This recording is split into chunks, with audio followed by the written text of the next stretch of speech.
ఈ సహవాసం ప్రారంభించడానికి ముందు ప్రభువుని ప్రార్థనా గీతంతో ఆహ్వానించడానికి బాలకృష్ణ గారు పాడవలసిందిగా కోరుతున్నాము. బుక్ రీడింగ్ అనంతరం ఉమారాణి గారు ప్రభువుకి హారతివ్వాలి. జై బాబా అండి. బాలకృష్ణ గారు. और मेहर बाबा की जय।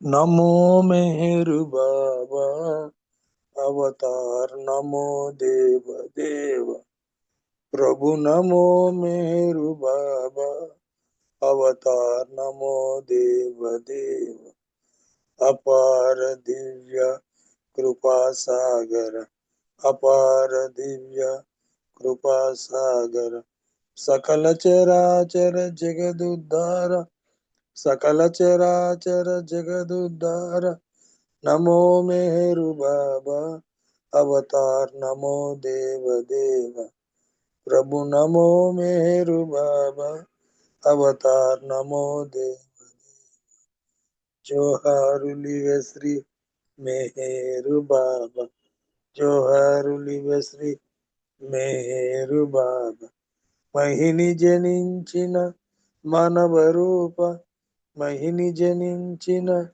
మానవ రూప, ఇహ పర ఆనంద జీవనమీవ, ఇహ పర ఆనంద జీవనమీవ, భవభయ భంజన పరమ పావన, భవభయ భంజన పరమ పావన, నమో మెహరు బాబా अवतार, नमो देव देव प्रभु, नमो मेरु बाबा अवतार, नमो देव देव అజ్ఞానాంధతనంతము చేసి, అజ్ఞానాంధతనంతము చేసి దివ్య విజ్ఞాన దృష్టిను సంగి, దివ్య విజ్ఞాన దృష్టిను సంగి హరిషడ్ వర్గము అంతరింపగా, హరిషడ్ వర్గము అంతరింపగా అవ్యయ మోక్షం అనుగ్రహింపు, అవ్యయ మోక్షం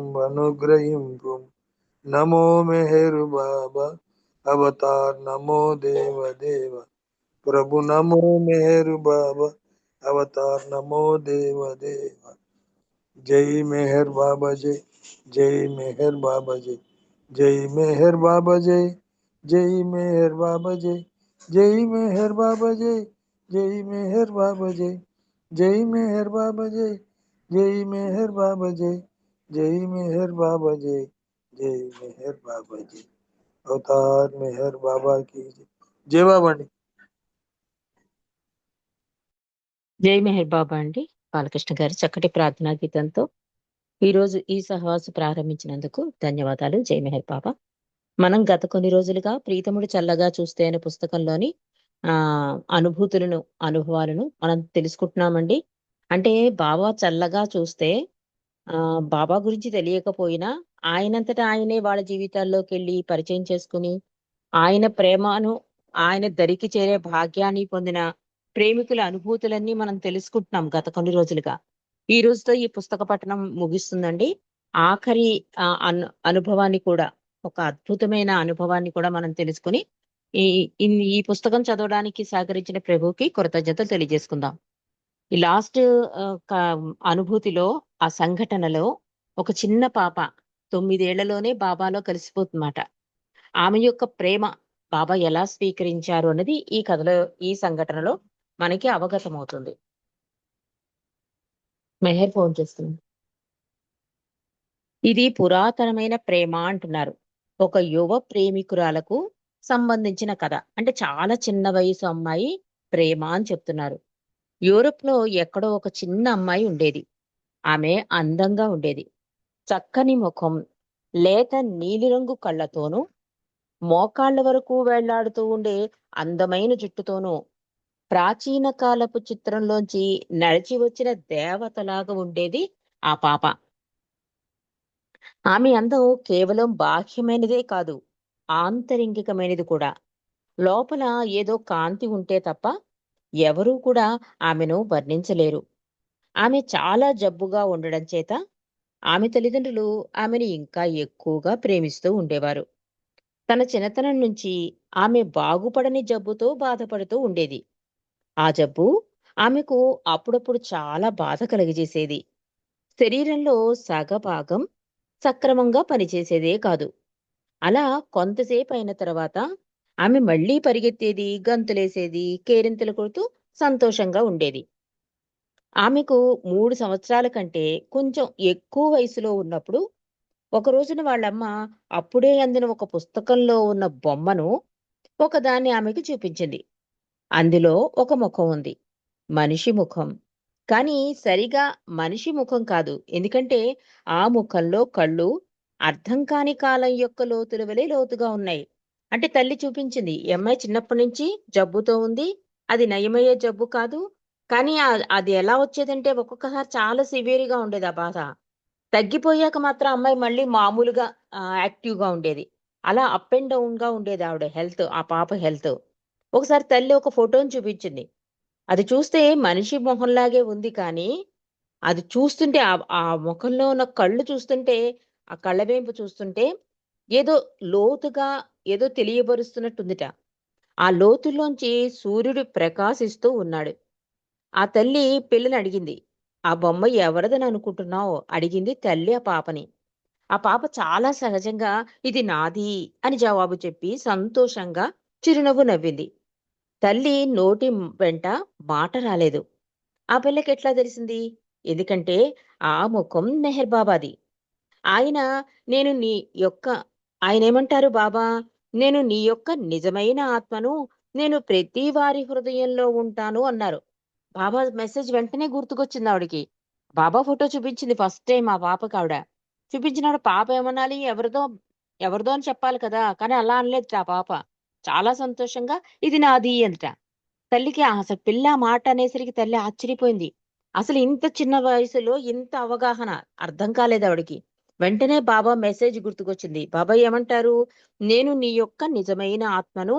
నేను ప్రతి వారి హృదయంలో ఉంటాను" అన్న బాబా సందేశం గుర్తుకొచ్చిందావిడకి.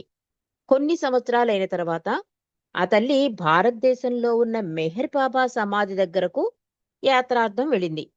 ఆ ప్రదేశానికి వెళ్ళిన వాళ్ళు మెహర్ బాబా యొక్క ఉనికి కాలానికి అతీతమైన సనాతన ప్రేమగా అనుభవిస్తారు. అంటే నిజంగా బాబా అంటే ఎవరో తెలియని వాళ్ళు, బాబా ప్రేమలోకి అప్పుడే వచ్చిన వాళ్ళు, బాబా ప్రేమను అనుభవిస్తున్న వాళ్ళు కూడా ముగ్గురు కూడా అండి. ఆ వాతావరణంలోకెళ్ళేసరికి ఇది ఎప్పటినుంచో నాకు తెలుసున్న గృహం అన్న అనుభూతి పొందుతుందన్నమాట. ఎందుకంటే మనం ఆ ఆత్మ పరమాత్మ దగ్గర ఉండవలసిన ప్లేస్ అది కనుక ఆహ్, ఆహ్, హ్మ్. ఆహ్, ఆ పరిసరాల్లోకి మనం వెళ్ళగానే మనం అన్నీ మర్చిపోతాం. ఎందుకంటే కావాల్సింది అదే కనుక. గుర్తుంచుకోవాల్సింది ఒక్క పరమాత్మ. ఈ సత్యమే కనుక మనం అన్నీ మర్చిపోవడానికి కారణం అదే. అలాగే వీళ్ళు కూడా అక్కడికెళితేట ఇది ఎప్పటినుండో అంటే సనాతన ప్రేమగా అనుభవిస్తారు అని అనే అనుభూతి పొందుతారట. ఆమె తన బిడ్డ కోసం మెహర్ బాబా బొమ్మ ఉన్న లాకెట్ ఒకటి తెచ్చింది. ఆ పిల్ల ఎంతో సంతోషించింది. ఆ రోజు మొదలుకొని ఆమె ఆ బొమ్మను తనను ప్రేమించే వాళ్ళందరికీ చూపించి ఆయన మెహర్ బాబా అని చెబుతూ ఉండేది. అంత చిన్న వయసులో ఎంత పరిపక్వతో చూడండి. తల్లి ఆ లాకెట్ తేవగానే చాలా సంతోషించింది. మెడలో వేసుకుంది. అంటే తనకిష్టమైన ఫ్రెండ్స్ వీళ్ళందరూ ఉంటారు కదా! వాళ్ళకి చూపించి ఆయన మెహర్ బాబా అని చెబుతూ ఉండేది. చాలామంది ఆయన ఆ పిల్ల తండ్రి అయి ఉంటాడని అనుకునేవాళ్ళు.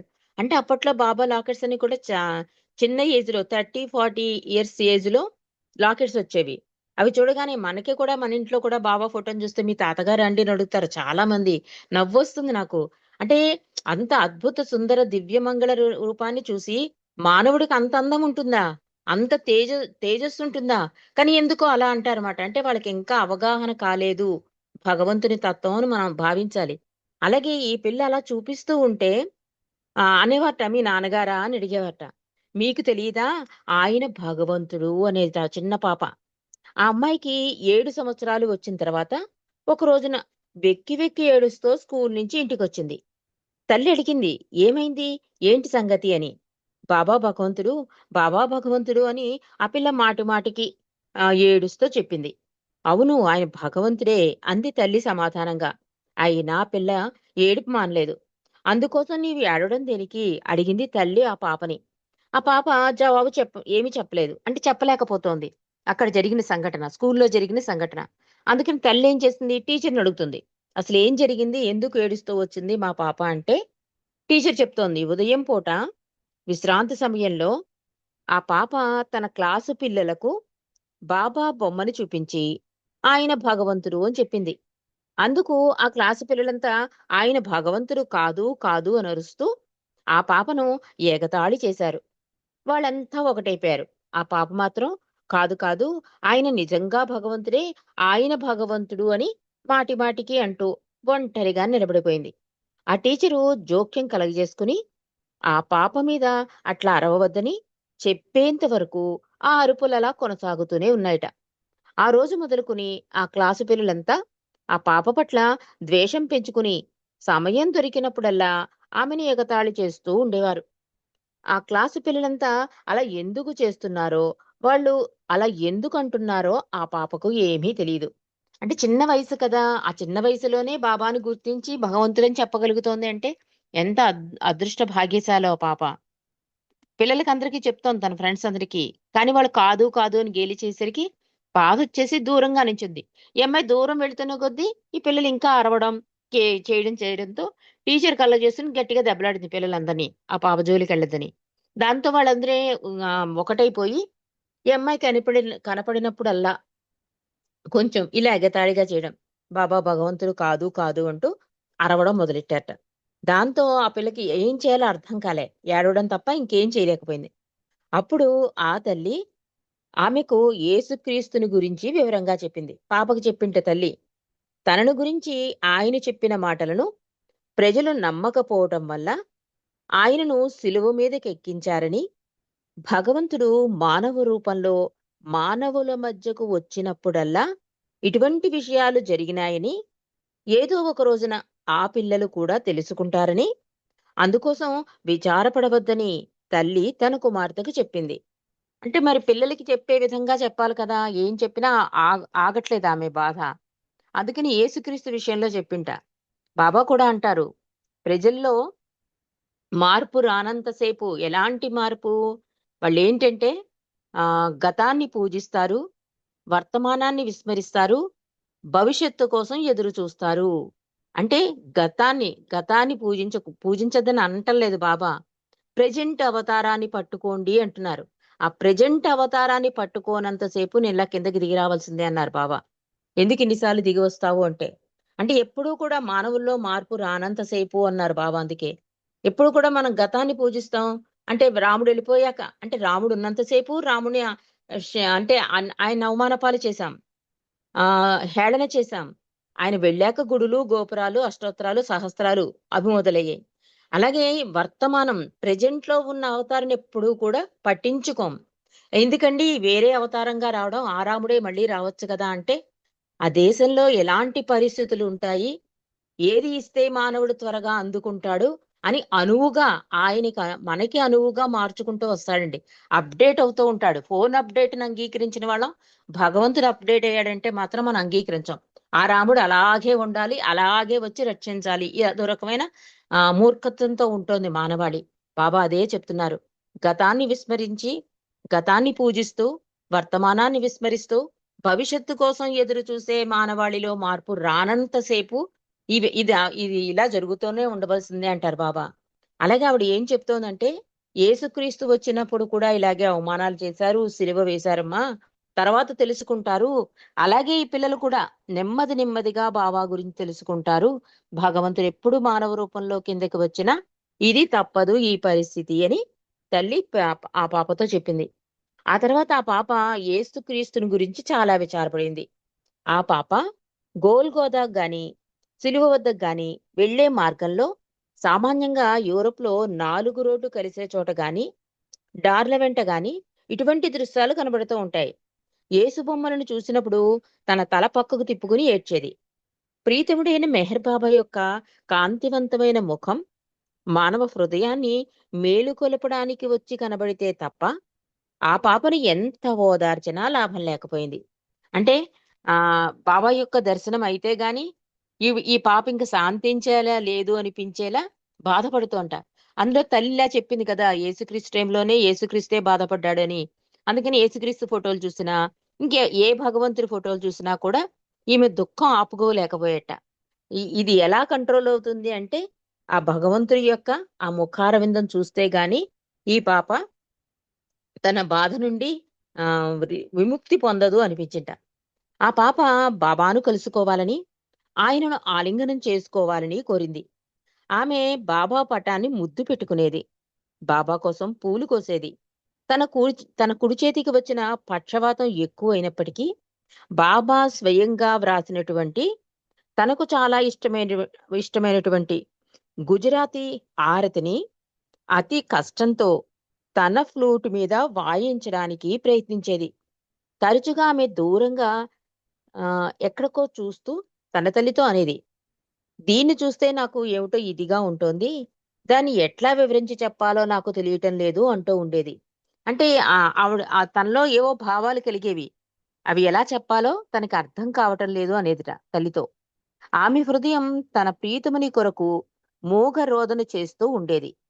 తక్కిన పిల్లలందరూ ఆడుకుంటూ ఉంటే తాను మాత్రం అనేక సార్లు ఎక్కడో ఒక మూల ఒంటరిగా కూర్చుని లేక నిలబడి తనంతరంగంలో అనుభవించే భావంలో మౌనంగా లీనమైపోయేది. ఆ పాప సరిగా పాఠాలు వినడం లేదని, ఎల్లప్పుడూ మనస్కురాలే ఉంటోందని, క్లాసులో చెప్పేది వినకుండా కిటికీలోంచి బయటకు చూస్తూ ఉంటుందని టీచర్లు ఆ తల్లికి ఫిర్యాదులు చేసేవాళ్ళు. కానీ ఎంత తిట్టినా లాభం లేకపోయేది. పైగా తిట్టిన కొద్దీ ఆ పాప ఇంకా దూరంగా వెళ్ళిపోయేది. నిజంగా ఆమె బాధ చాలా తీవ్రమైనది. ఆ అమ్మాయికి 9 సంవత్సరాలు వచ్చేటప్పటికి ఆ ప్రియతముడు తన దయతో ఆమెను తన చేతుల్లోకి తీసుకున్నారు. అంటే 1987 జనవరి 17వ తేదీన ఆ పాప బాబాలో లీనమైంది. ఆమె పేరు నీనా అని రాశారండి. అంటే ఆల్రెడీ రెడీ అయిపోయిన ఆత్మల్ని తీసుకెళ్ళిపోతానంటారు చూస్తారా, అవతారుడు కిందకి వస్తే మాయ వైపు మగ్గుతున్న వాళ్ళనందరినీ భగవంతుని దశ తిప్పడం, రెడీ అయిన ఆత్మలను తన అందిపుచ్చుకుని తీసుకెళ్ళిపోవడం. ఈ పని కోసమే నేను వస్తానని బాబా చెప్తారు. అలాగా ఈ ఈ రెడీ అయిపోయిన ఆత్మని బాబాయే తన చేతులతో తీసుకున్నారా అన్నట్లుగా ఆమె బాబా దగ్గరికి బాబాలోకి చేరుకుంది. అంత అద్భుతమైన ఆత్మ. ఆమె పేరు నీనా. మరి ఈ అద్భుతమైన సంఘటనతో ప్రభువు యొక్క ప్రేమ, కరుణ, ఈ దయ ఎలా ఉంటాయో ఈ పుస్తకం రూపంలో మనం తెలుసుకున్నామండి. ఎంత ప్రీతముడు చల్లగా చూస్తే, అంటే దానికి తగ్గట్టుగా అందుకే బాబా అంటారు, సజీవ సందేశం కావాలి నువ్వు అని. అంటే లాస్ట్ జన్మలోనండి, ఈ జన్మలోనైనా సరే, ఏదైనా సరే భగవంతుడి మీద ప్రేమ కనుక అచంచలంగా ఉంటే నేచురల్ ఎగ్జిట్ అయిపోతాయి నీ బలహీనతలు అంటారు బాబా. అంటే మనకి తెలియదు మాట. మనలోంచి వెళ్ళిపోయాయని కూడా తెలియనంత బాబా భగవంతుని ప్రేమలో మునిగిపోవాలి మనం. అవి ఆటోమేటిక్‌గా వెళ్ళిపోతాయట. దానికోసం ప్రత్యేకంగా యోగాలు, ధ్యానాలు ఏం చెయ్యక్కర్లే. ఈ పాప కూడా ఈ బాబా మీద ప్రేమ చూడండి. క్లాసులో పాఠాలు వినలేదు, అందరికీ దూరమైపోతోంది. కానీ అది ఎలా చెప్పాలో తల్లికి తెలియకపోయినా బాబా తెలుసుకున్నారు కనుక ఆయన దగ్గరికి చేర్చుకున్నారు. అవతార్ మెహర్ బాబాకి జై.